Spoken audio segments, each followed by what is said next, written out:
everybody, Gianmarc here. I'm going to do a little lesson on legato playing. It's not really a lesson as much as just some tips that I've found because I've been working on a lot myself lately. So this is just kind of what I've found to help.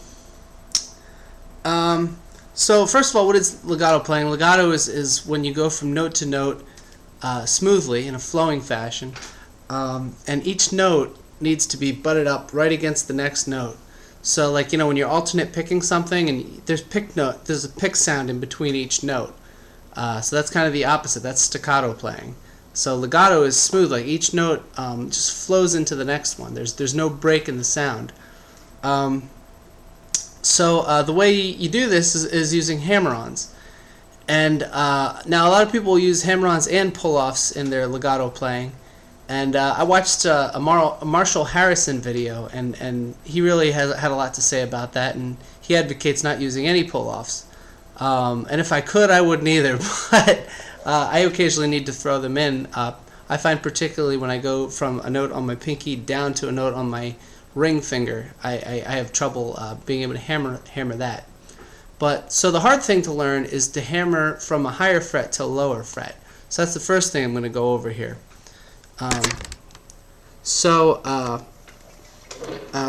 We've all tried hammering on up. So, like, say from the 5th fret on the D string to the 7th fret.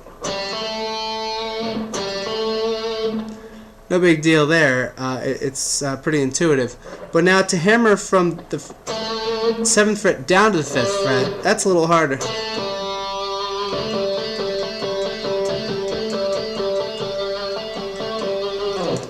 So you hear how, like, both of those notes, they sounded exactly the same. It didn't sound like a different kind of timbre from like a pick note or a pulled off note. It's smooth. When one note ends, the other begins. This is something that you have to really practice, because one thing is that you have to be the timing of lifting the note on the higher fret and hammering the note on the lower fret. So you want to lift just like an instant below you hammer below, because if it takes you too long to lift it, you're going to get a dead note.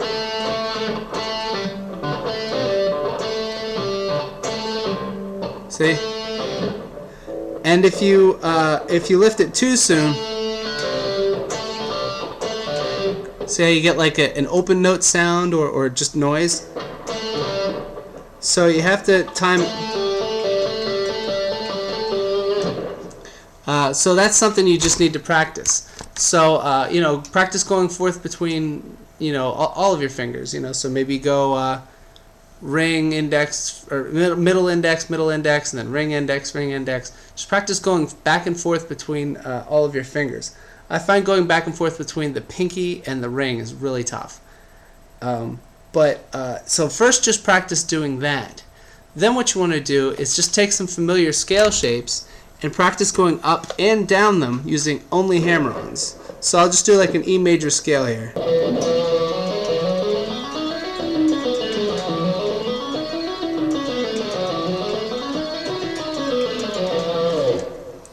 So here I flubbed a couple of those in there too. I mean, it's not an easy thing to do, to time the releasing of the note upstream or up the fretboard from the one lower on the fretboard. So honestly, just start it slow and just really try to make each note sound cleanly, and you'll be on your way. Also, you need to use your right hand to mute the other strings as you do this, because string noise is a real problem when you're trying to do legato playing. In fact, you heard some of it there when I was trying to demonstrate that E major scale. So yeah, the key to that is muting. Well, you use your left hand to mute as well.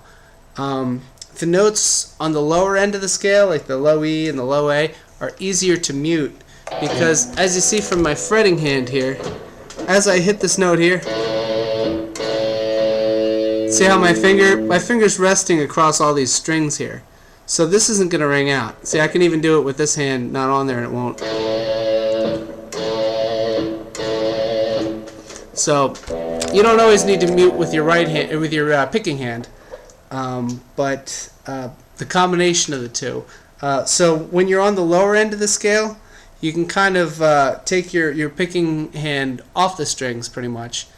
And when you're on the upper end, then you want your picking hand on the strings, muting all the way down to the string that you're on.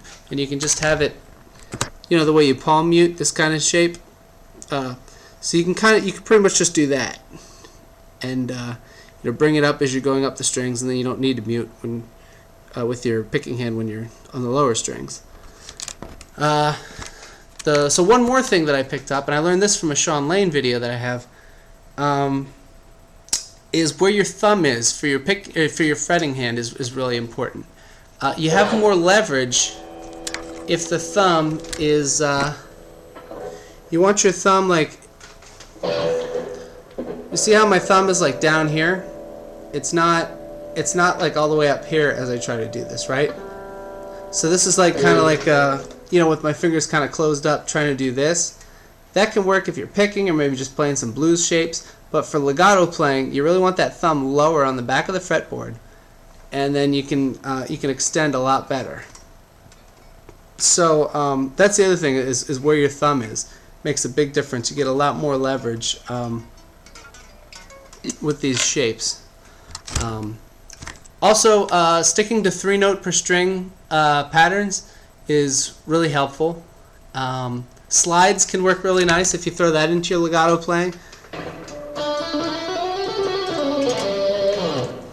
So I threw a few slides in there. So slides can sound nice with legato. So those are all the tips I have for now on legato playing. Maybe I'll post another video if I think of some more stuff that could be helpful. So hopefully that helps you with your legato playing. Alright, see you later.